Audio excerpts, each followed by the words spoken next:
عجب کرتے ہو گر میں آ گیا ہو کر مسیح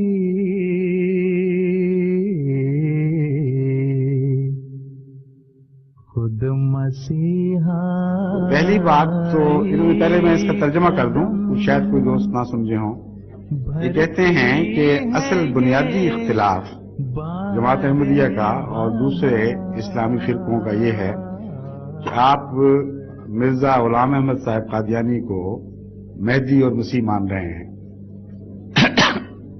اور دراصل یہی فرق ہے. یہ بات ان کی بالکل درست ہے. باقی جتنے فرق ہیں وہ شاخسانے ہیں ان چیزوں کے، اس اختلاف کے ہی شاخسانے ہیں. بنیادی فرق یہ ہے کہ وہ مہدی اور وہ مسیح جس کے وعدے کیے گئے تھے امت سے وہ آ گیا ہے کہ نہیں، اور اگر آ گیا ہے تو کون ہے.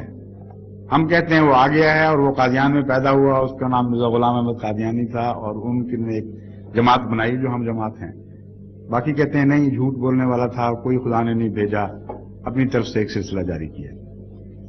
یہ فرماتے ہیں کہ جہاں تک ہم نے اسلام سنا اور اسلام میں آنے والے کی پیشگوئیوں کا ذکر پڑا، مرزا غلام احمد صاحب قادیانی پر ایمان لانے کی کوئی وجہ نظر نہیں آتی، کیونکہ ان پیشگوئیوں میں اور مرزا صاحب کے حالات زندگی میں ایک بنیادی تضاد ہے، اور وہ تضاد یہ بنتا ہے کہ پیشگوئیوں کی روح سے ہم پر یہ ظاہر ہوا کہ جب مہدی آئے گا تو دنیا کو عدل سے بھر دے گا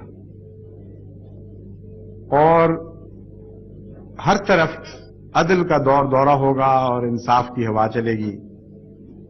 اور ہم نے یہ دیکھا کہ جب سے مرزا غلام احمد قادیانی آئے ہیں ظلم اسی طرح جور اور سفاکی اور ظلم سے بھری ہوئی ہے، اور یہ بات درست نہیں نکلی کہ دنیا عدل سے بھر جائے گی.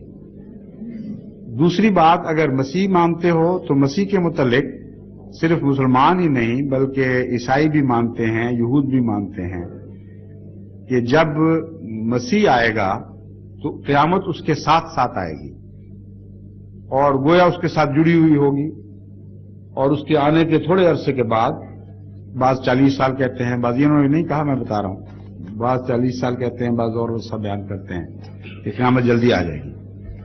اور خود احمدیوں کو مسلم ہے یہ بات کہ قریباً 100 سال ہو گئے ہیں مرزا صاحب کو آئے ہوئے اور کوئی قیامت نہیں آئی. تو ان دو امور کی روشنی میں ہم مرزا صاحب کو سچا سمجھنے کا یا آپ سچا سمجھنے کا کیا حق رکھتے ہیں، یہ ہے ان کا سوال. اس کے پس منظر میں اب میں آپ کو بہت وسیع جواب ہے لیکن میں مختصر کرنا پڑے گا، اشارتاً بعض باتیں کہوں گا، بعض تفصیل سے بیان کروں گا. پہلی بات، ایسا عقیدہ کہ مسیح یا مہدی کے ذریعے وہ واقعہ ہوگا، کچھ واقعہ ہو جائے گا جو اس سے پہلے کسی نبی کو خدا نے تمام کائنات میں توفیق نہیں دی.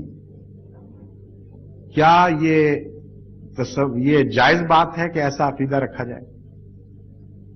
سب سے زیادہ عدل کے قیام کرنے کے لیے حضرت اقدس محمد مصطفیٰ صلی اللہ علیہ وآلہ وسلم طاقت رکھتے تھے، اور قرآن آپ پر نازل ہوا. عدل کے معنی ہم نے آپ سے سیکھے، اور اس کے باوجود حضرت صلی اللہ علیہ وآلہ وسلم کو تشریف لائے ہوئے 1400 سال سے زائد ہو گئے، عدل اس طرح قائم نہ ہوا جس طرح کا یہ تصور مہدی کی طرف منسوب کرتے ہیں.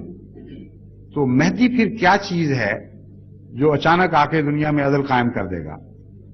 ہمارے نزدیک کیونکہ ان معنوں میں یہ بات ممکن نہیں ہے اور سلسلہ انبیاء کی گستاخی ہے، حضرت محمد مصطفیٰ صلی اللہ علیہ وسلم کی گستاخی ہے، اس لیے اس بات کو سمجھنے میں غلطی لگی ہے. اور امر واقعہ یہ ہے کہ قوم میں سچوں کو پہچاننے سے